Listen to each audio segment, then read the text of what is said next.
उत्तर प्रदेश के उप मुख्यमंत्री इस वक्त मीडिया को संबोधित कर रहे हैं, ये सुनते हैं। आएंगे वही उनकी अंक तालिका में जुड़ जाएंगे।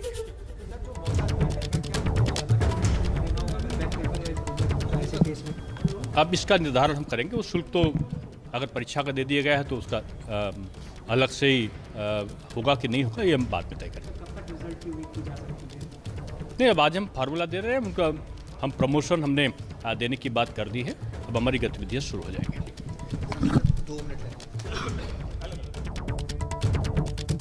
तो बड़ी खबर यही है कि 12वीं की परीक्षाएं बोर्ड की उत्तर प्रदेश में रद्द कर दी गई हैं। इससे पहले 10वीं की परीक्षा को लेकर भी फैसला लिया गया था और अब यह बड़ी खबर आ रही है कि 12वीं की बोर्ड की परीक्षा रद्द कर दी गई है। उत्तर प्रदेश के डिप्टी सीएम दिनेश शर्मा ने इसका ऐलान किया है।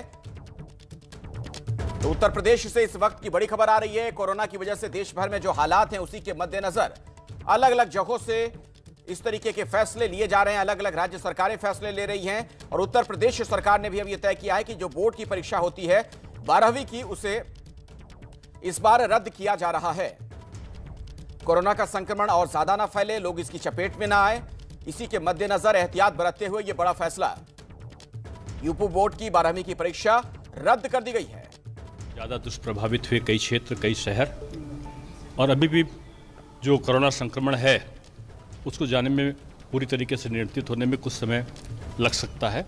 ये सारी चीज़ों को देखते हुए माननीय प्रधानमंत्री जी ने पूरे देश में जिस प्रकार से अलग अलग प्रदेशों की समीक्षा करने के बाद सीबीएसई बोर्ड में उन्होंने 10वीं और इंटरमीडिएट दोनों की परीक्षा को रद्द कर दिया था। उत्तर प्रदेश में माध्यमिक शिक्षा परिषद बोर्ड चूँकि विश्व का सबसे बड़ा बोर्ड है और हमारे पहले तो 60 लाख बैठते थे, 56 लाख से भी ऊपर विद्यार्थी इसमें बैठ रहे थे। 100 साल का इतिहास है और 100 साल के इतिहास में पहली बार हमारी हाई स्कूल और इंटरमीडिएट की परीक्षा नहीं होगी। कहने का तात्पर्य यह है कि हाई स्कूल की परीक्षा हम पहले निरस्त कर चुके थे। आज हम इंटरमीडिएट की जो 12वीं कक्षा है उसकी परीक्षा को भी कोरोना का संक्रमण देखते हुए उसको हम निरस्त कर रहे हैं। और अभी माननीय मुख्यमंत्री जी के साथ अभी हमारे संबंधित विभागों के अधिकारियों के साथ बैठक हुई है और उसमें हमने निश्चय किया है कि जिस प्रकार से हमने हाई स्कूल बोर्ड में फार्मूला रखा था कि जो 9th में हमारे विद्यार्थी हैं पास हुए थे पिछली बार, क्योंकि हमारी हाई स्कूल की परीक्षा हो चुकी थी, इंटर की परीक्षा हो चुकी थी और फरवरी के अंत तक या मार्च के प्रारंभ तक तमाम जगहों पर 9th और 11th की परीक्षाएं भी हो गई थीं। तो जहाँ पर 9th की परीक्षा हो चुकी है वो उसके नंबर, और जो 10th की जो हमारे प्री बोर्ड 10th में हमने किया था उसके नंबर का जो औसत होगा उसको हम 10th के अंक तालिका में उसका अंकन करेंगे। और अगर कहीं पर प्री बोर्ड के अंक नहीं होंगे या 9th के अंक नहीं होंगे तो हम उसको सिंपल प्रमोशन दे देंगे और भविष्य में वो उसके सामने ये विकल्प होगा कि भविष्य में वो अपनी जो रेगुलर परीक्षा है उस रेगुलर परीक्षा में वो बैठ सकता होगा, चाहे वो 2 पेपर में बैठे और चाहे वो 2 पेपर के स्थान पर 1 पेपर, 2 पेपर, 3 पेपर, जितने बैठना चाहे बैक पेपर में बैठ। तो ये बड़ा फैसला उत्तर प्रदेश सरकार ने लिया है कि वहां पर 12वीं की परीक्षाएं इस बार रद्द की जाती हैं। 10वीं की परीक्षा पहले ही रद्द कर दी गई थी और जो आगे उन्हें प्रमोट किया जाएगा छात्रों को, उसका फॉर्मूला भी बता रहे थे। आप सुन रहे थे दिनेश शर्मा को। उनका यह कहना था कि 9th में जो अंक आए किसी को और फिर 10th में प्री बोर्ड में जो अंक आए हैं उसके आधार पर औसत निकाला जाएगा। प्रमोशन का जो आधार होगा उसी के आधार पर अंक दिए जाएंगे। तो ये कुछ तरीके निकाले गए हैं, क्या फॉर्मूले होंगे जिसके आधार पर छात्रों को आगे बढ़ाया जाएगा, कैसे प्रमोट किया जाएगा, उसके बारे में बता रहे थे दिनेश शर्मा। हमारे साथ रणवीर हमारे सहयोगी जुड़ चुके हैं इसी खबर पर। रणवीर, कुछ और भी पता चल पा रहा है कि आखिर इसका आधार क्या होगा?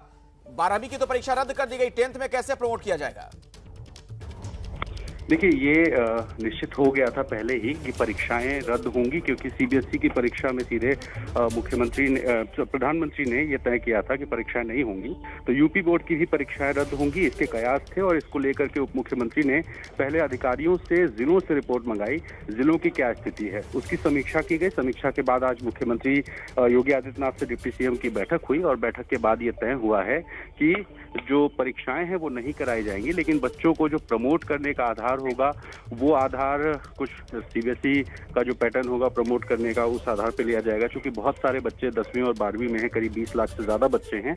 ऐसे में उन बच्चों का भी नुकसान ना हो और उनके पक्ष में भी फैसला जाए, इसकी सरकार कोशिश करेगी। तो अधिकारियों के साथ चर्चा, मंथन, विचार विमर्श होगा और एक ऐसा मॉडल तैयार किया जाएगा जिस मॉडल के साथ बच्चों को प्रमोट किया जाए ताकि वो आगे जाएं और उनका नुकसान भी ना हो। जी बिल्कुल, इस बारे में उप मुख्यमंत्री ये जानकारी तो दे रहे थे रणबीर की, जो 9th में जो अंक मिले हैं छात्रों को वो और जो प्री बोर्ड के एग्जाम होते हैं 10th के, उसके आधार पर एक औसत निकाला जाएगा और आगे प्रमोट किया जाएगा छात्रों को। क्या 12वीं के लिए भी कोई फॉर्मूला तय किया जा रहा है इसी तरीके से? देखिए अखिलेश, यूपी बोर्ड को अगर आप गौर से देखेंगे तो कुछ साल पहले यूपी बोर्ड का जो रिजल्ट आता था वो 11वीं और 12वीं दोनों की परीक्षाओं को मिला करके आता था, और कुछ उसी तरह से जो प्री बोर्ड और बाकी एग्जाम्स हुए हैं अब तक उन नंबरों को काउंट किया जाएगा। क्योंकि इससे पहले जो पैटर्न था यूपी बोर्ड का वो यही था कि जो बच्चे 11वीं में जो नंबर पाते थे और बाकी बोर्ड में जो नंबर पाते थे वो सारा कुछ कैलकुलेट होता था। तो कुछ ना कुछ एक वही फॉर्मूला होगा। हालांकि विस्तार से इस पूरे फॉर्मूले को थोड़ा समझना होगा अधिकारियों के साथ या उप मुख्यमंत्री के साथ बैठ करके, लेकिन वही है कि 2 साल जो बच्चों का जो क्लास में उनकी परफॉर्मेंसेस रही हैं उस आधार पर ही कैलकुलेशन होगा, उसके आधार पर ही प्रमोशन किया जाएगा। बहुत बहुत शुक्रिया रणबीर ये जानकारी दर्शकों तक पहुंचाने के लिए।